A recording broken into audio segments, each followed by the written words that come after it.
Bonjour les belles dames, j'espère que vous allez très bien. Biso peut vous allez bien par la grâce de Dieu. Dans la cuisine dans les lots de kosala ezali mipandi na tout ça lango sans tomate et tout ça dans légumes na tout olia légumes verts ou ezali épinards et tout ça lango na lituma. OK?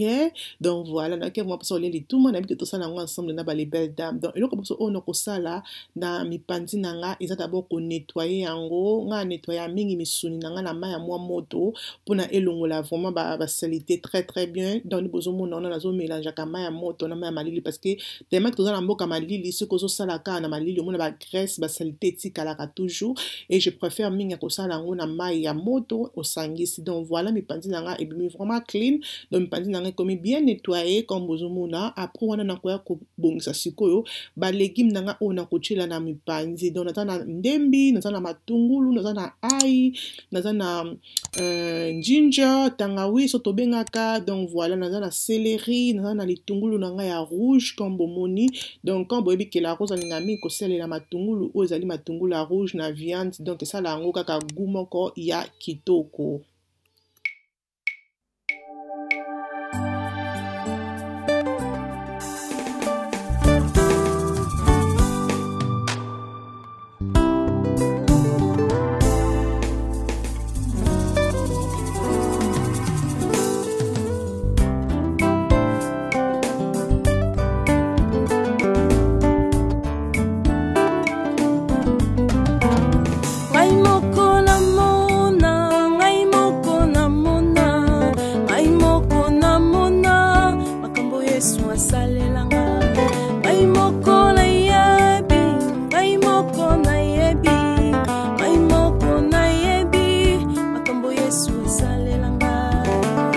Ok ma belle, après qu'on kata ba légumes on a la kesibino, voilà, na kata ba légumes nanga vraiment bien nettoyé. Après on a na koya ko suko nzungu nanga ozali ya mipandi, oto sokola kinabino, lande place na koya ko tia ba légumes wana nyonso parce que bobi ke musuni, faut ko ta vraiment mo épice ça la kaka bien. Donc le ko boso na tia ozali muscade, comme bomoni muscade no ko zali ya mbumato, ko zali ya poussière, problème té, et na ko tia ozali black pepper, ko tia pe white pepper, ça dépend seulement o wapi lingaka. Après on a na koya ko tia ozali bouillon na tie bouillon nanga ya jumbo ya aroma donc na tie 2 cuillères ya mikie. Après on a ko tia o ezali likasa solo pour na repesa ngo seulement goût. Donc voilà de après na ko tia pe mungu c'est important na musuni pour na epesa musuni goût et na ko ba légumes nyonso on a kataki na ko bwaka et na ko râper o ezali ai pe na ko râper o ezali tangawizi na linga toujours ko tia ai tangawizi ya fraîche sous na musuni comme ça parce que ça la ngo vraiment goût kitoko. Donc après on a combattu na moto, donc vous allez vraiment facile ce qu'on met qui recette au ma belle ou vous allez de citer.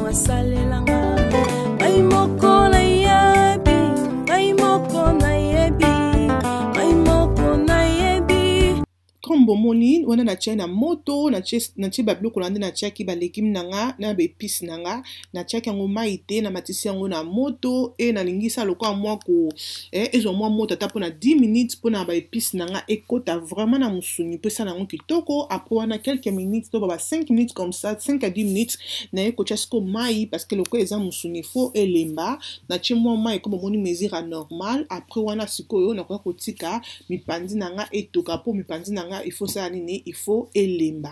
Après na ko finika nzungu et après quelques minutes na ko kolongola nzungu nanga na tia ngo na réchaud ya sima po na ngi keto sala siko légumes ngana bino ensemble. Donc Pendant secret ko sala légume o ezala toujours vert, il faut pas que o finikango. Donc secret nango yango wana.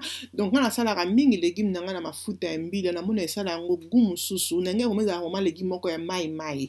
Donc voilà. Na tia mafuta nanga mbila quantité oyo lingi mafuta no ezala et na ko bakisa huile un peu, pas beaucoup comme bomoni wana. Après quelques minutes na ko ya ko tia sikoyo o ezali ba légume na kata ki na ndembi, na mix pepper na ko lakisa bino na ndembi na mix a pepper ne bomoni wana na apena o ezali litungulu na biso ya pembe. Donc litungulu ya pembe na sala yango mingi na ba légume. Okosala ngo pe na musuni oui, mais nga préfère mingi ko sala yango na ba légume. Là na dîner moto na parce que mafuta na vraiment komaki moto makasi et na ko tia ko ba légume nyonso ona na kisibino na tia ngo nyonso na nzungu wana et na ko balusango pe na ko tika yango etoka. Il faut ba légume nanga elemba parce que comme boyebi ke épinard azala kana vraiment makasi te épinard azalo comme rapide 20 minutes abende na moto. Mais il faut être sûr que avant que tu aies épinard na yo, il faut être sûr que non ba légumes oche o elembi peut-être oche épinard na yo ezate ke bimi makasité. Donc voilà. Après quelques minutes na ko balusa encore ba légumes nanga bozo mona vraiment comme des ala ki liboso na ndenge komi, bomo la vraiment que ezobela vraiment kitoko. Donc voilà, elembi vraiment na sko happy ndenge légumes nanga elembi. Ce que elembi te, ce que tu épinard o mona ki yango ko makasi et épinard ko za la péter. Après na zaki na o ezala aroma na tia aroma ja sela ki ngozaki katikati sema pona tika ngo bongo na sala li aroma et na sala li pe ozali marinade ya jumbo ya marinade ya crevette oui na tia pe marinade ya crevette na tia aroma ya pondu na tia marinade ya crevette zaki bandambo tikala ki na lambela ki tikala ki c'est ça qui na sala parce que zango ba légumes. Donc voilà après na koya ko tia o ezali vegetable seasoning. Donc on ezala vraiment bien pour nous la mingi bepinard ndepe yango na ko tia 2 cuillères comme bomoni wana comme boyebi kinga na tia kananga mungu ate mais soko ko tia mungu za na problème te. Donc soko ko tia mungu za na problème te mais nga vraiment na préférer kate anyway. Après wana na ko balusa siko bloko nanga légume nanga ina épinard nanga il faut esangana. Donc voilà.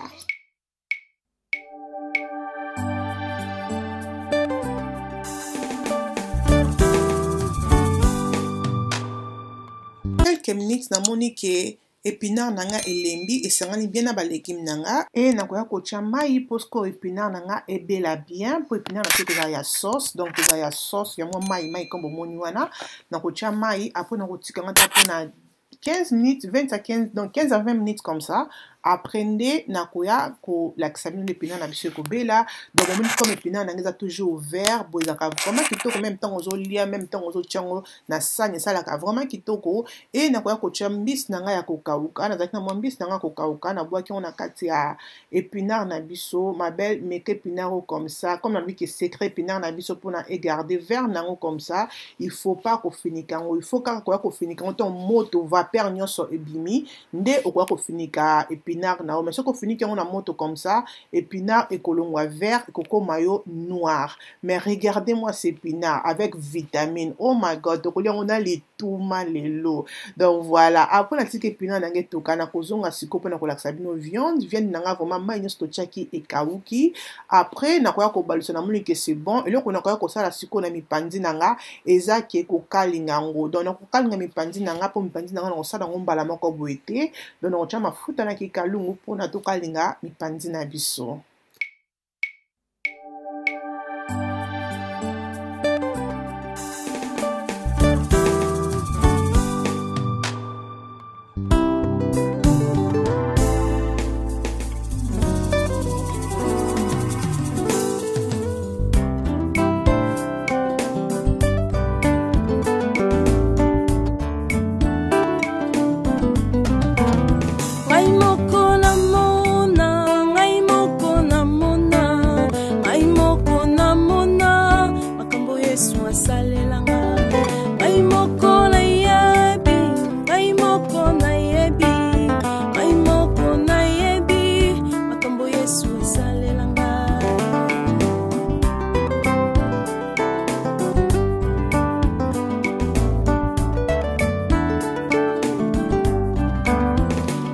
Voilà les belles dames après ko kalinga mipandi nanga na kwa ko sala o ezali matungulu nanga na sali matungulu na mix pepper nanga o ezali ya jaune na orange. Donc voilà nasali yango mpona yango nde nakoki kosangisa yango na nzungu na ngai ya mipanzi.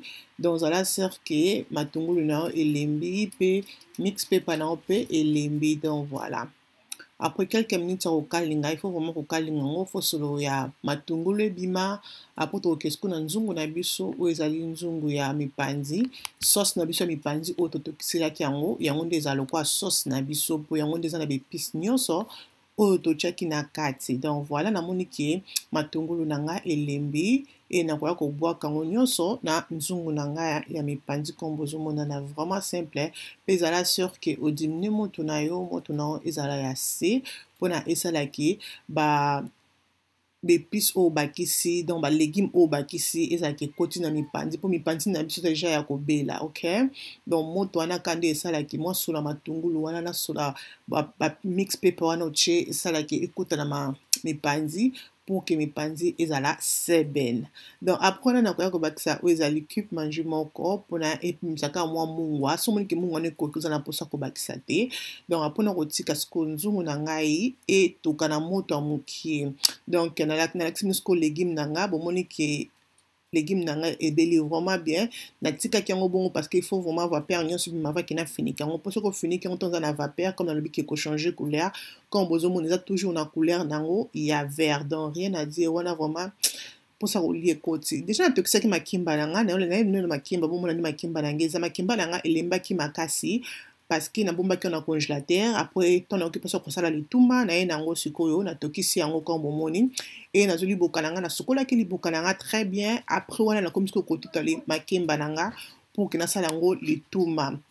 Soki olingi kolongola biloko ezalaka na kati ya mwindu, balino ezalaka na kati ya mwindu ya lituma so mpe ya makimba, me nga nalongolaki te telemaki makimba nanga ezalaki deja pete, nayebi ke na obwaka makimba te malamu nasala yango ata lituma ke kobwaka. Donc c'est mieux kotia na congélateur après kolambela yango lituma ndenge nasali. Secret c'est ça. Donc wana nazotuta vraiment lituma na nga bien. Première fois natuti yango nalongoli yango na liboka, natiki yango d'abord bavapeur nyonso ebima to namoni ke moto nyonso esili e nakoya kotuta yango encore deuxième tour nakotia huile na liboka mpona aider nga ke lituma na nga ezala mwa smooth, donc mwa smooth quoi anyway. Donc voilà, après naye kotuta yango oyo ezali deuxième fois na nga natuta yango lisusu, donc moto nyonso ebimi otuti yango lisusu mpona lituma na yo ezala kitoko. Faut ezala sire ke lituma no vraiment etutani. So oza na liboka te okoki otuta yango même na molinette eza na problème te, mais nga nasalaki oyo ya ngai na liboka comme bozomona wana. Donc ekutamaki vraiment bien et I enjoyed it. It was nice. So nabwakaki makimba na nga opolembe ya makasi moteka na ngai na perdre parce que nasali yango lituma e nalia yango mpe ezalaki vraiment kitoko. Soki olia yango comme ça okotia loso pembeni, bien soki okolia yango comme ça sans loso otia nka yango moko, ça dépend seulement ndenge moko olingi osalela. Après naye kosala yango baboule, ça dépend seulement ndenge okata basu bakata na basinga, me ngai nakata na singa te mpona eza professionnel te, me nasalaki yango baboule bomona et là biloko na biso ebeli comme bomoni vraiment ebeli vraiment kitoko. Meka recette oyo kozala desite so meki recette oyo tikelanga commentaire na se nayeba soki otrouver recette oyo koma. Donc voilà, napesi bino surtout bon appétit na bino tout bokolia biloko oyo meka yango ma belle ezalaki vraiment ya mimo pilipili à côté. Oh my god, soki omelaka mai otie mai à côté, soki omelaka vin otie vin à côté, soki omelaka bière otie bière à côté. Donc enjoy the food. It was so nice, vraiment simple, mais au lieu bloc avec beaucoup de vitamines. Merci beaucoup, nando bozalaki wana na recette na biso ne bandeliti na suka. J'espère que recette oyo bakisi implice na ndaku. So komoni ke recette oyo esepelisi yo kobosana te, ko aimer, kozala abonné, ko partager vidéo, ko salanga bien makasi. Nzambe azala na biso, nzambe abomba biso, antokutani mukolo mususu, tina te, ekomi na tina. Bye, bonne année, bye bye.